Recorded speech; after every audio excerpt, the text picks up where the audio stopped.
Alors ce qui était très intéressant sur le premier pour nous en termes de musique, c'était qu'on partait de cette civilisation, de ce monde un peu moderne, qui était en destruction par la maladie, et on allait dans un élan d'espoir, aller peut-être trouver une solution, un remède.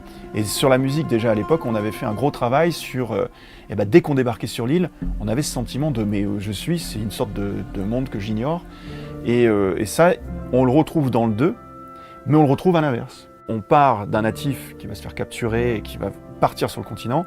On avait donc le caractère, je dirais, fabriqué des villes modernes et qui contrastait avec le caractère beaucoup plus naturel, le caractère beaucoup plus intégré à la nature des natifs de l'île. C'est ce qu'on voulait en fait. Donc c'est d'arriver dans ce monde avec une certaine curiosité, presque une certaine fascination, mais il y a quelque chose en fait qui n'est pas en fait équilibré, et c'est ça qu'on aimerait faire ressentir dans la musique. On a la chance d'avoir un orchestre, un véritable orchestre, qui donne en fait l'aspect épique de l'aventure, on peut dire. Ce qui s'est passé sur le premier jeu, on avait une guitare en fait, et cette guitare on la retrouvait quasiment jamais. Mais là justement, la guitare devient vraiment centrale, parce que justement c'est cette couleur un peu, je dirais, italienne, vénitienne, qui est aussi dans l'art du jeu, qu'on a voulu intégrer pleinement dans l'aventure du 2. On s'est dit, on va d'abord commencer par donner vraiment une variété constante de musique qui ne va pas être nécessairement sur la faction en tant que telle dans laquelle on peut visiter par exemple la ville, mais plus quel est le sentiment qu'on veut donner ici. Donc c'est plus l'action qui va changer la musique que l'univers qui va décider pour le joueur. On va avoir en fait la musique qui va suivre ce que le joueur aura décidé au travers des choses.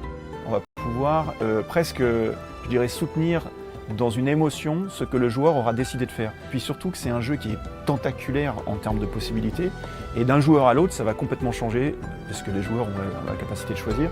Et c'est vraiment de ça dont il s'agit, c'est-à-dire d'essayer de soutenir au maximum ce que les joueurs vont vivre en aventure par la musique.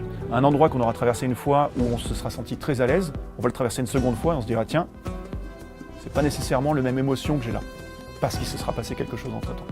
Alors le plus gros challenge pour le music design, c'est évidemment les combats. Et je pense que l'Early Access va aussi beaucoup nous aider. Donc on va faire dans un premier temps quelque chose qui va être, j'espère, apprécié des joueurs, mais il faut qu'ils sachent eux que selon leur mode de jeu, on s'inspirera et on trouvera des solutions et proposera d'autres choses. Moi c'est ce qui me plaît en fait dans le jeu vidéo, de manière plus générale, et c'est pour ça que j'aime beaucoup travailler avec Spiders, c'est que le jeu vidéo n'est pas uniquement un jouet, n'est pas uniquement un jeu, c'est aussi au travers justement d'un plaisir de jeu, être confronté à des situations qui résonnent en nous en fait. Et je pense que Gridfall, c'est l'un des jeux qui parvient à faire ça dans un univers fantasy mature.